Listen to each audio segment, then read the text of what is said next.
కోవూరు పట్టణంలో నిన్న అనగా 27/2/2025 సాయంత్రం 5:30-6 గంటల సమయంలో పాటూరు గ్రామానికి పోయే రోడ్డులో అంటే కోవూరు ఊరు చివరిలో ఒక స్నాచింగ్ కేసు రిపోర్ట్ కావడం జరిగింది. ఇందులో అత్తిపల్లి సతీష్ కుమారి అనే ఒక ముసలావిడ మెడలో నుంచి ఇద్దరు మహిళలు ఒక స్కూటీ మీద వచ్చి చైన్ స్నాచింగ్ చేసి కారం జల్లి చైన్ స్నాచింగ్ చేసి వెళ్తుంటే చుట్టుపక్కల పబ్లిక్ ఆమె వాయిస్ విని రియాక్ట్ అవ్వడం వల్ల సరౌండ్ చేయడం వల్ల రెడ్ హ్యాండెడ్గా దొరకడం జరిగింది.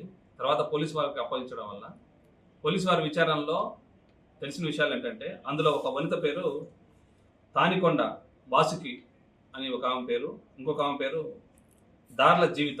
వీళ్ళిద్దరు కూడా గవర్నమెంట్ పిహెచ్సిలలో FNM అంటే ఫీమేల్ నర్స్ ఆర్డర్లిస్ట్గా అవుట్సోర్సింగ్లో పనిచేస్తున్నారు. గత కొంతకాలంగా వీళ్ళిద్దరూ క్లోజ్ ఫ్రెండ్స్. అదేవిధంగా ఈ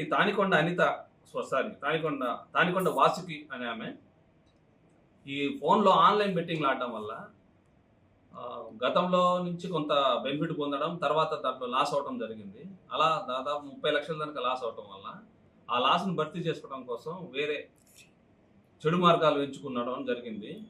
ఇందులో భాగంగా ఈ జీవితను పార్ట్నర్గా చేసుకొని ఎలా ఈజీగా మనీని గెయిన్ చేయాలి అనే ఒక మార్గం వెతుకుతున్నంలో యూట్యూబ్లో స్నాచింగ్ చేయటం ఎలా అనే దాన్ని బాగా ఫాలో అవడం జరిగింది. ఒక వారం నుంచి యూట్యూబ్లో స్నాచింగ్ ఎలా చేయాలని అదే పనిగా స్కూటీకి నెంబర్ ప్లేట్ తీసేసి మనిషిని ఐడెంటిఫై కాకుండా బురకాలుకొని అదేవిధంగా కారం చల్లడానికి కళ్ళలో కారం చల్లి స్నాచింగ్ చేయడానికి కారం పొట్లాలు తీసుకొని నిన్న ఉదయం అంతా నెల్లూరు టౌన్లో తిరగటం జరిగింది. నెల్లూరు టౌన్లో క్రౌడ్ ఎక్కువ ఉండటం వల్ల అవుట్స్కర్ట్స్ని సెలెక్ట్ చేసుకుందామనే ఉద్దేశంతో కోవూరు వచ్చి కోవూరులో పాటూరు వెళ్ళే రోడ్లో ఈ ముసలావిడని టార్గెట్ చేయడం జరిగింది. ఈమె కళ్ళల్లో ముందు మంచినీళ్ళు అడిగి లోపలికి వెళ్ళి మంచినీళ్ళు తీసుకురాగానే ఆ మంచినీళ్ళు తాగినట్టు తాగి ఆమె కళ్ళల్లో కారం కొట్టి ఆ చైన్ స్నాచింగ్ తీసుకొని చేసి స్కూటీలో పెట్టుకొని వెళ్తుంటే ఆమె అరవటం వల్ల చుట్టుపక్కల వాళ్ళు అందరూ రియలైజ్ అయిపోయి కొంచెం సరౌండ్ చేయడం వల్ల దొరకడం జరిగింది. సో ఈ చెడు వ్యసనాలకు బానిస అవడం వల్ల అంటే సోషల్ మీడియాలో ఉండే యూట్యూబ్లో వచ్చే చెడు విషయాలకు అట్రాక్ట్ అయిపోయి స్నాచింగ్ చేయడం అనేది జరిగింది. ఇందులో ఇలా గత చరిత్ర అయితే ఏం లేదు, ఇప్పుడే క్యాజువల్గా చేయడం జరిగింది.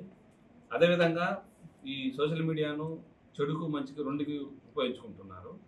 సో దీని మీద కొద్దిగా యువత ముఖ్యంగా ఈ మధ్య కాలంలో చాలామంది ఇలాగే చెడు ప్రవర్తనలు బానిస అవుతున్నారు. కొంచెం జాగ్రత్తగా ఉండవలసింది కోరుతున్నారు.